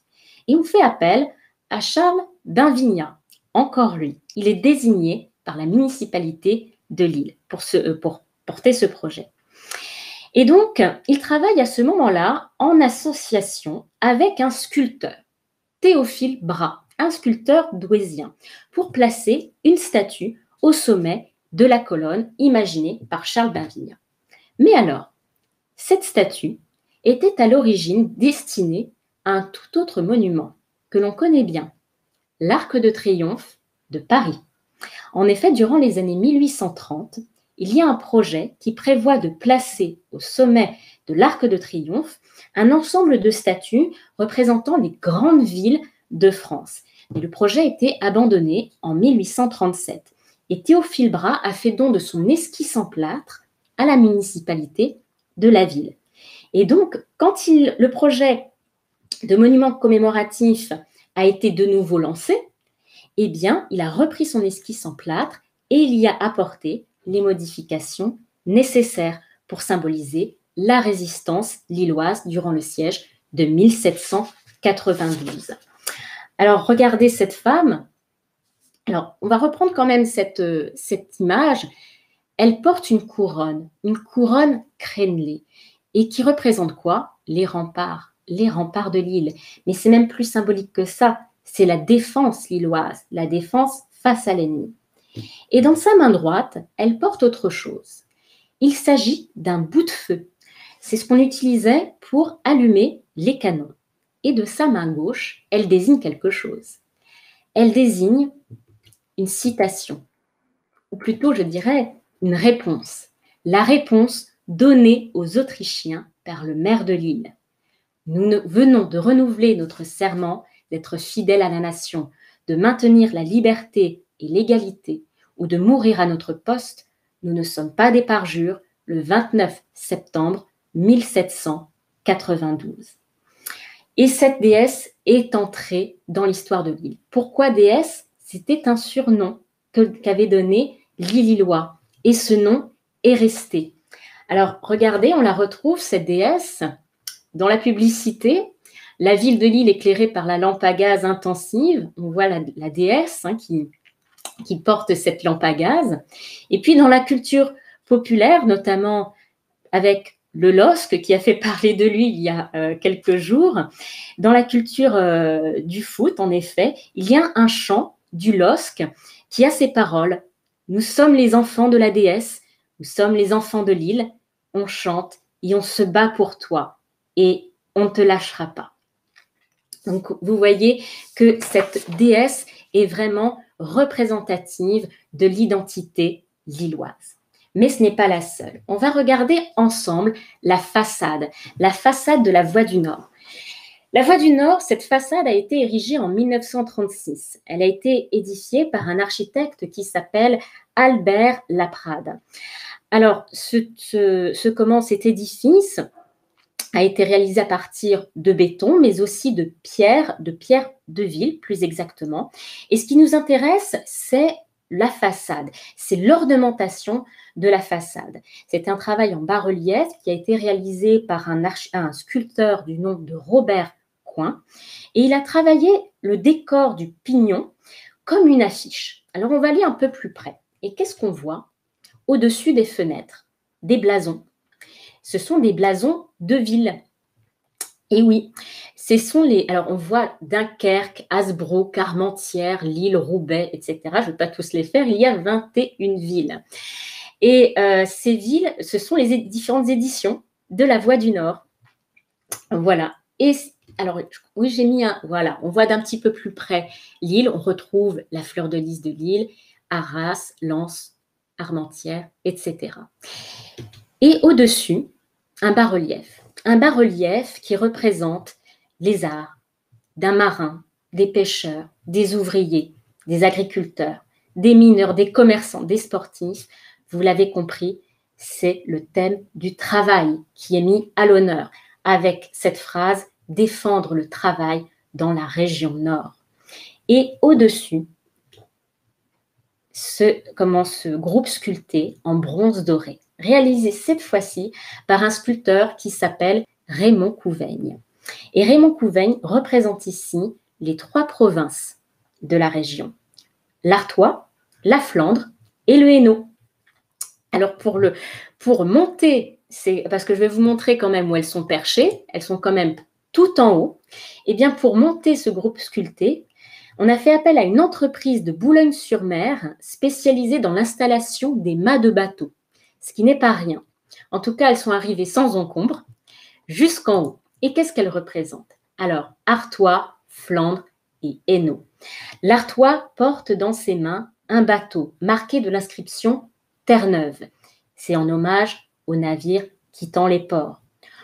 Au centre, la Flandre tenant une gerbe de blé pour la fertilité des terres. Et le Hainaut qui porte dans ses mains, alors souvent dit une colombe, c'est un pigeon, et on est dans le Nord, on dit un coulon. Et pourquoi le pigeon? Alors, il y a une tradition colombophile très importante dans le Nord. Et d'ailleurs, boulevard Carnot, il y a la Fédération française de colombophilie. Et puis surtout, rappel important, durant la Première Guerre mondiale, les pigeons voyageurs ont eu un rôle très, très, très important. Et Lille est une des rares villes qui possède un monument aux morts dédié aux colombophiles. Alors, ce monument se trouve à l'entrée du parc de la Citadelle, où vous pouvez trouver l'inscription aux 20 000 pigeons morts pour la patrie. Alors, cet édifice, on voit, c'est la façade de la Voie du Nord, mais qui n'a pas toujours été la Voie du Nord. Car la Voie du Nord est apparue officiellement en 1944. Or, je vous ai dit que ce bâtiment a été fait en 1936. C'était les locaux du Grand Écho du Nord. Donc, d'où vient la Voie du Nord? C'était un journal clandestin. Alors, le premier journal de la Voie du Nord est apparu en avril 1941. C'est sa première parution. Et il portait le nom du réseau de résistance et d'évasion qu'il éditait. Ça a été créé par 2 personnes, Jules Noutour, qui était un policier syndicaliste, membre de la section française de l'Internationale ouvrière, et Natalis Dumez, qui était l'ancien maire de Bailleul. Et ces deux fondateurs, donc, ils ont créé ce journal qui affirmait son soutien au général de Gaulle. Et après la Libération, c'est Jules Houck qui crée une société, La Voix du Nord, Houck et compagnie. Et il décide de racheter les locaux et les imprimeries du quotidien Le Grand Écho du Nord, qui est situé sur la Grand Place.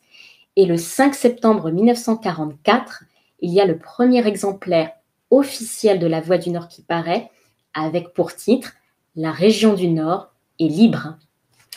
Alors, je vous propose de terminer cette conférence avec cette dernière partie dédiée à la fête et aux traditions, avec la Grand Place en fête.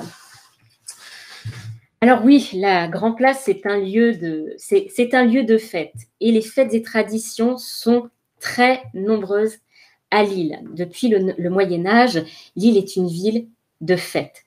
C'est une ville de tradition. Et ces fêtes et traditions ont bien sûr évolué au fil des siècles. Alors, elles étaient majoritairement religieuses au Moyen-Âge.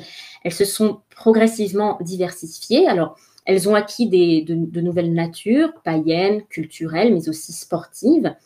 Elles ont évolué, mais elles n'ont jamais disparu. L'esprit festif et l'attachement à certaines traditions n'ont jamais quitté les Lillois. Ces fêtes et traditions ont eu, et d'ailleurs ont encore, un rôle essentiel dans la vie des Lillois. Il ne faut pas y voir un culte du divertissement ou encore un esprit de oisiveté. Ces fêtes et traditions, elles participent à la vitalité économique de la ville et elles fédèrent, elles donnent un sentiment d'appartenance à un groupe. C'est pourquoi ces fêtes et traditions s'inscrivent dans l'histoire de Lille. Elles constituent une partie de l'identité lilloise. Alors, je vous propose, je ne vais parler que de deux fêtes ce soir. Tout d'abord, la procession de Lille, qui était dédiée à Notre-Dame de la Treille. Alors, cette Notre-Dame de la Treille, c'est elle, à droite, c'est une statue, une Madone, une Vierge à l'enfant, qui était située dans la collégiale Saint-Pierre.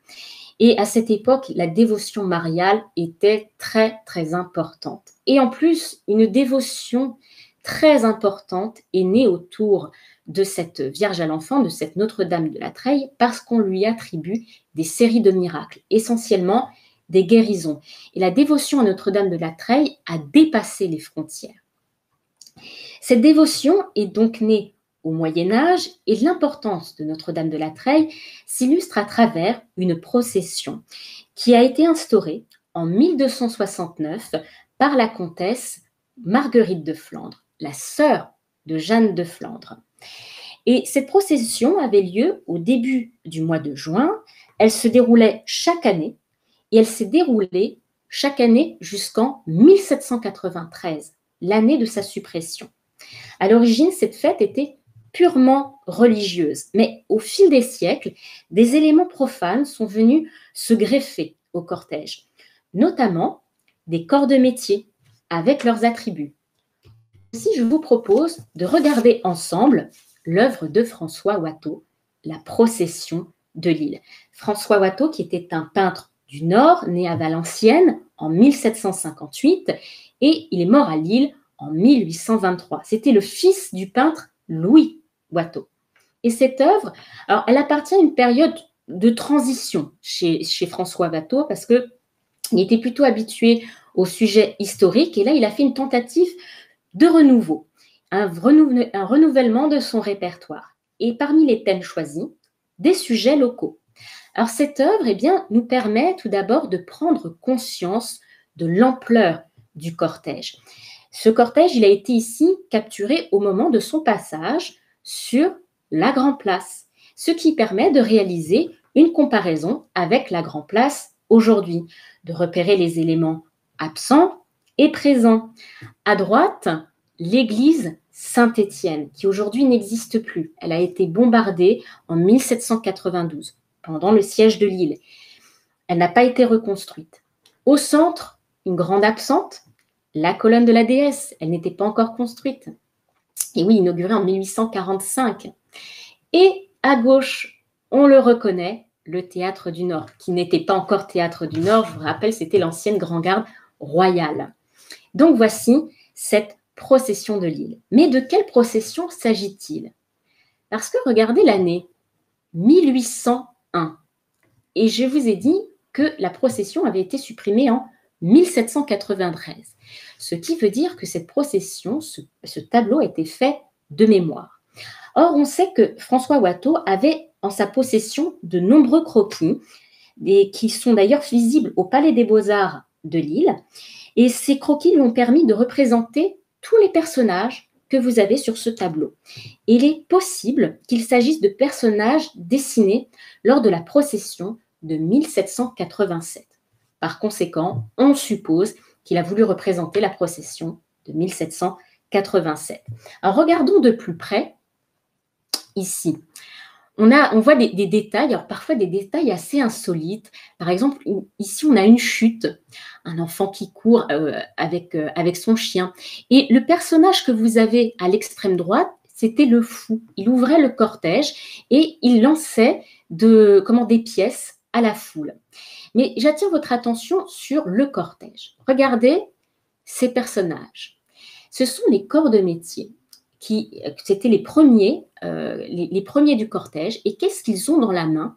On appelle ça des torches de procession qu'ils tenaient avec, au sommet de cette torche, les attributs de chaque corps de métier. Alors, si on regarde ce gros plan-là, vous avez... Alors, je vais même... Voilà, ici, on va faire encore un autre gros plan. Ici, voilà. Vous avez, regardé, au sommet de cette torche de procession, une sirène. C'était le cortège la torche de procession des poissonniers de mer, voilà, qui était en 49e position dans le cortège. Ça veut dire quoi? C'est que l'ordonnancement du cortège était très codifié. Pas de place au hasard. Tout était vraiment codifié. Alors, cette procession se déroulait le deuxième dimanche après la Pentecôte, et il commençait à 5 heures du matin et durait 10 heures. C'était une très, très grosse fête et qui a duré donc jusqu'en 1793. Et autre tradition importante à Lille, et je terminerai par ça, la braderie. Bien évidemment, la braderie de Lille. Alors, cette œuvre, vous l'avez déjà vue au cours de la conférence, immortalisée par François Watteau. Il rend hommage à cette tradition. Alors, la braderie, ça n'a pas toujours été cet immense vide-grenier qui attire chaque année plus d'1 million de personnes avec ses traditionnels moules frites. La braderie trouve ses origines au Moyen-Âge. Au Moyen-Âge, et elle trouverait, reste quand même conditionnelle, elle trouverait ses racines au sein de la Franche Foire de Lille qui a été instituée en 1271 par Marguerite de Flandre.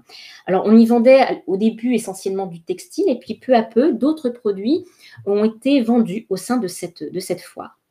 Alors, Lille, pour rappel, était réputée surtout pour la qualité de ses lainages et de ses draperies. Mais cette franche foire, ça veut dire quoi? Durant cette franche foire, eh bien, les commerçants lillois perdaient leur monopole. Leurs concurrents qui venaient de l'extérieur avaient l'autorisation exceptionnelle de vendre à Lille. Et surtout, les transactions étaient franches. Ça veut dire quoi? Exemptées de taxes. Alors, on vendait des tissus de lin, de soieries, des peaux, des cuirs, des fourrures, du vin et des céréales. Et au XVIe siècle, une nouvelle tradition apparaît. Ce sont les domestiques qui avaient le droit de vendre des vêtements ou des objets, souvent usagés, qui leur avaient été donnés par leur maître. Et une autre tradition va s'installer un tout petit peu plus tard. Ce sont les habitants de Lille qui avaient le droit d'exposer devant leur porte les objets qu'ils voulaient vendre. Ça se passait le premier lundi après le début de la foire qui était fixée le 30 août. Alors, si on regarde ce tableau, eh bien, regardez, hop, on voit que François Watteau s'attache ici, une nouvelle fois, au badaud et aux petits métiers. Alors, par exemple, pour les petits métiers, regardez ici, là, dans le cercle que je fais, il y a un personnage, je vais zoomer dessus, qui s'appelle le porteur d'eau.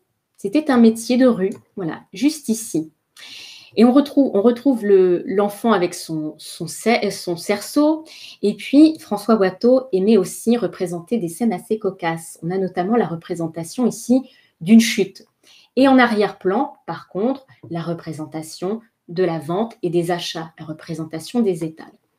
Mais je voudrais vous attirer votre attention sur un autre détail de cette toile, ici.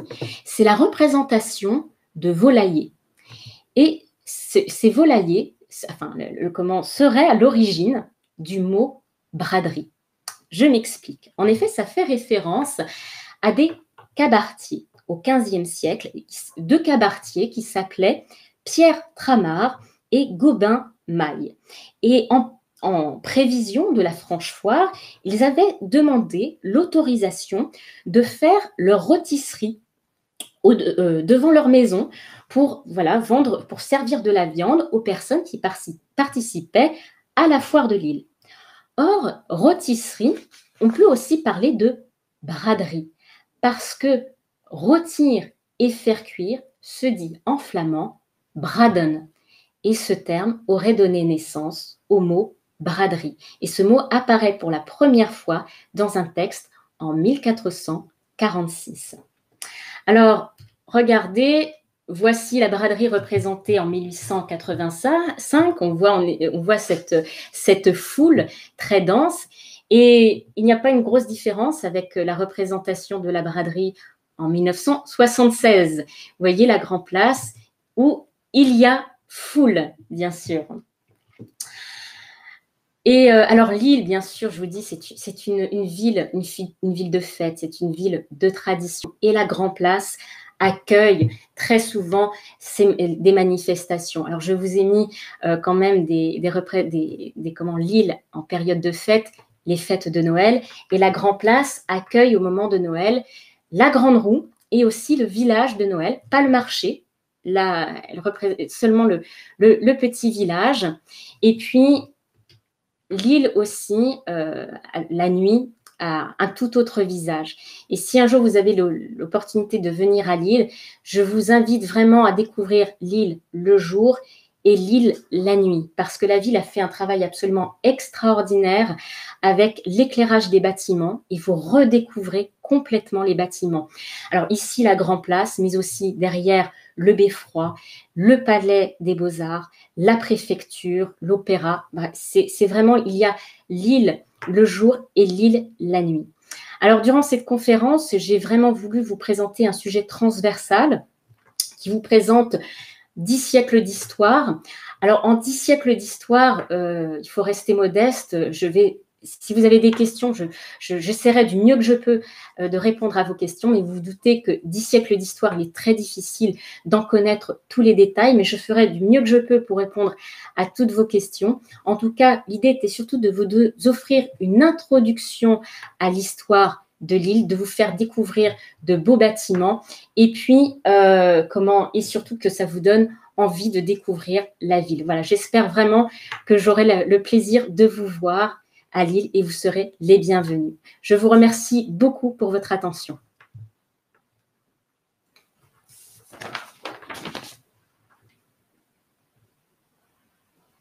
Alors, n'est-ce pas un peu comme Amsterdam ou Bruges pour lesquels on peut isoler en bloquant les ponts? Ah, bonne question.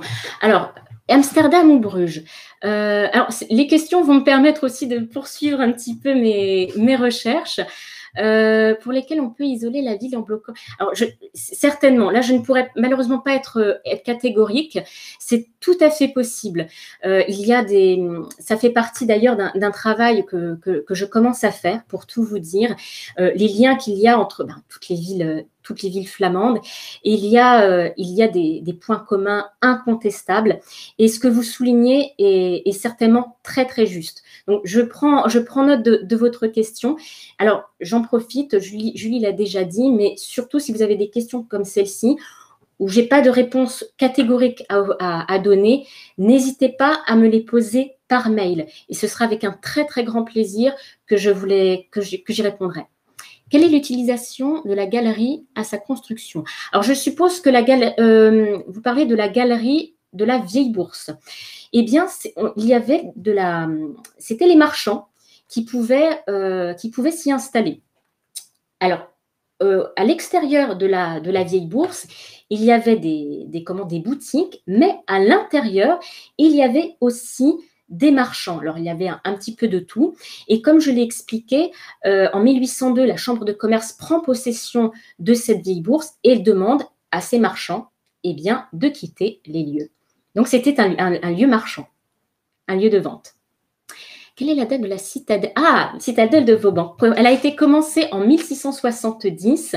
Alors, ça dépend des sources. Normalement, elle a été finie en 1675, qui a été très rapide. Il a fait appel, c'est 60 millions de briques, la citadelle de Lille. C'est absolument extraordinaire. Et il a fait appel uniquement à des Lillois. C'était, si vous voulez, pas tous les Lillois, mais beaucoup de Lillois ont participé à la construction de la citadelle. Il a mis en gros 5 ans. Et ce qui est assez rapide quand on voit l'édifice que c'est aujourd'hui. Pourquoi dit-on là, spécialement dans le Nord? Alors, c'est une question, en effet, qui est posée, parce pourquoi pas grand place et pas grande place? On retrouve alors, pendant un temps, je pensais que c'était spécifique au Nord et même à la zone septentrionale. Mais alors, je ne sais plus dans quelle ville c'était, mais c'était une ville du Sud où on disait aussi Grand Place. Donc, il y a c'est peut-être un linguiste, il faudrait que je pose la question. C'est aussi peut-être pour une facilité. Grande place, ce n'est pas forcément ce qui est le plus facile à dire. Par commodité, on dit Grand Place. Mais pour répondre à votre question, il semblerait que ce ne soit pas spécifique au Nord.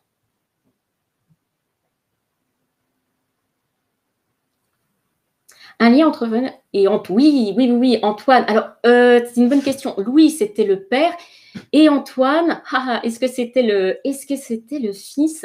C'est la même famille. C'est la même famille. Là, ce serait à revoir. François et Antoine Watteau. Oui, tout à fait. C'est la même famille.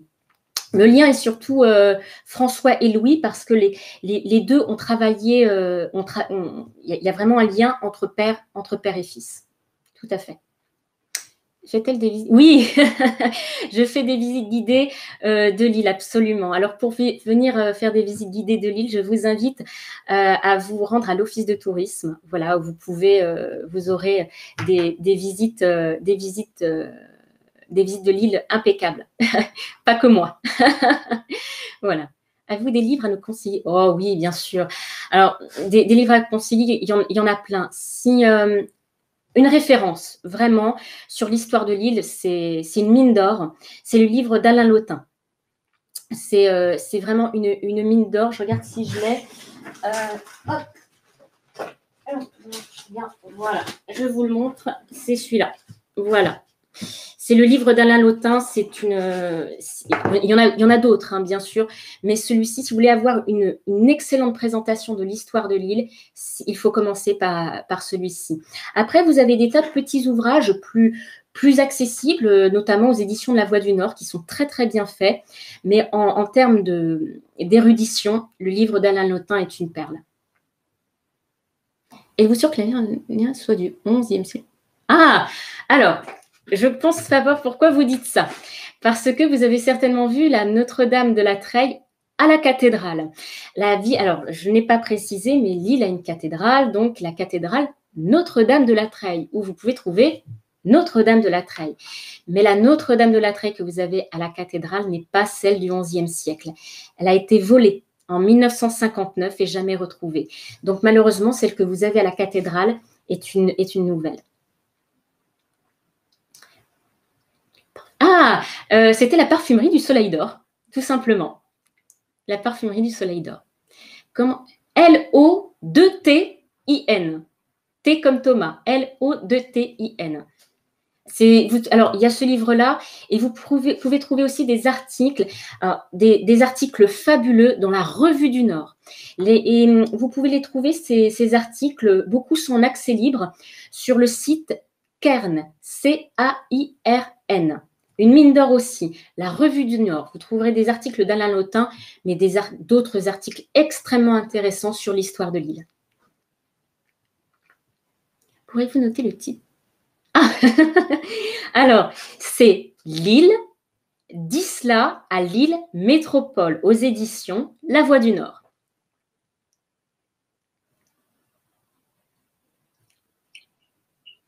Oui, rebonsoir Stéphanie. Rebonjour Julie. Le programme est peu dense. Écoutez, c'était vraiment très intéressant. Je ne sais pas si vous avez de lire tous les messages qui vous ont été adressés dans le chat. On vous en enverra quelques-uns demain, oui. bien évidemment. Mais, alors, je vous prie d'excuser, je n'ai pas regardé les questions sur le côté, je me suis concentrée. Donc, si les personnes ont des questions, vraiment qu'ils n'hésitent pas à envoyer. Hein. C'est avec plaisir que j'y répondrai. Écoutez, je pense qu'on a répondu à toutes les questions, sauf la toute dernière qui vient d'arriver, qui vous demande si on a d'autres conférences de prévues ensemble. Ah bah écoutez, c'est à vous de me le dire. Oui, je serais ravie de vous le proposer. Ce sera peut-être plus à la rentrée, par contre, parce qu'on sait, nous approchons de la période estivale qui se prête moins à ce format en ligne, d'autant plus qu'aujourd'hui, les musées commencent à réouvrir et les lieux. Exactement.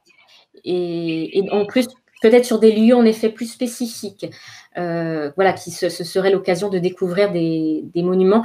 Petite parenthèse, d'ailleurs, même si la Grand Place était un lieu à l'extérieur, j'ai dû attendre la fin du confinement pour aller à l'intérieur de la Vieille Bourse pour prendre mes photos. Donc, vous voyez, c'était une période même un peu compliquée pour présenter la Grand Place. Oui, bah écoutez, en tout cas, nous, on est ravis d'avoir pu partir en balade à vos côtés. Pour ceux qui ont écouté le début de la conférence, nous vous envoyons le lien pour accéder à la rediffusion dès demain matin. Donc, vous allez pouvoir rattraper, évidemment. Et après, Stéphanie, on vous demande si vous avez parlé des miniatures des enluminures de l'école lilloise. Wow! Alors, c'est super programme. Alors, avez-vous parlé des miniatures des enluminures de l'école lilloise? Alors, non, je n'en ai pas parlé, mais je vais noter ça tout de suite pour combler ça. Merci pour cette suggestion, en tout cas, les enluminures de l'école lilloise. Merci beaucoup. Bien, voilà, je pense que nous avons donc fait le tour des questions. Et comme Stéphanie vous le disait, n'hésitez pas, si vous avez des questions, vous pouvez nous écrire par email, contact@conferencia.fr, sur Facebook. Vraiment, on vous redirigera avec plaisir vers Stéphanie. Et si vous souhaitez nous laisser un petit message suite à cette conférence, je vous mets le lien de notre livre d'or. Voilà, ça nous fait toujours très plaisir d'avoir vos retours. Donc, n'hésitez pas à le faire. Ça prend vraiment que quelques minutes et tous vos retours sont très, très précieux pour nous. Merci. Bien, merci à Encore, tous. Merci beaucoup à tous d'avoir suivi la conférence. Un très, très grand merci. Eh bien, écoutez, j'allais vous demander si vous souhaitiez dire quelques mots avant de terminer cette première conférence ensemble, qui, je le pense, ne sera pas la dernière. Ah bah écoutez, ce sera avec un très grand plaisir que je vous retrouverai. J'ai l'habitude de faire des conférences j'ai envie de dire, plus classique, c'est-à-dire avec en salle, en public. C'est un format qui n'est pas forcément très, très évident au début, mais on s'y fait très bien. Et voilà, c'est avec un vrai plaisir que je partagerai avec vous les trésors du patrimoine lillois, mais aussi de la métropole lilloise, bien sûr. Hein, il n'y a pas que Lille. Et il y a beaucoup, beaucoup à dire. Donc, ce sera avec un très grand plaisir que je vous retrouverai pour d'autres conférences. Eh bien, le plaisir sera partagé. N'hésitez pas aussi à nous laisser vos suggestions de sujets sur notre livre d'or. Nous sommes toujours preneurs de savoir un peu ce qu'il vous ferait plaisir de découvrir. Ça nous aide à nous orienter sur les prochains sujets. Eh bien, je pense que nous allons pouvoir terminer cet événement. Dernière information technique. Si vous ne recevez pas notre email demain, il se peut qu'il soit dans votre dossier spam promotion. Donc, n'hésitez pas à vérifier. Ça vous permettra d'avoir bien accès à votre rediffusion. À savoir également que la rediffusion est en libre accès sur notre site, donc vous pouvez la retrouver quoi qu'il en soit. Mais je tenais à vous le préciser. Merci encore de votre attention. Je suis ravie d'avoir pu partager ce moment de découverte et d'évasion avec vous, Stéphanie, et vous tous. Merci. Vos écrans. Je vais maintenant terminer cet événement. Je vous souhaite à tous une très belle soirée et une très belle semaine. Merci encore, Stéphanie, et à très bientôt. J'en prie. Merci beaucoup. Merci à vous tous. Merci à tous et à très bientôt pour de nouvelles conférences sur Conférencia.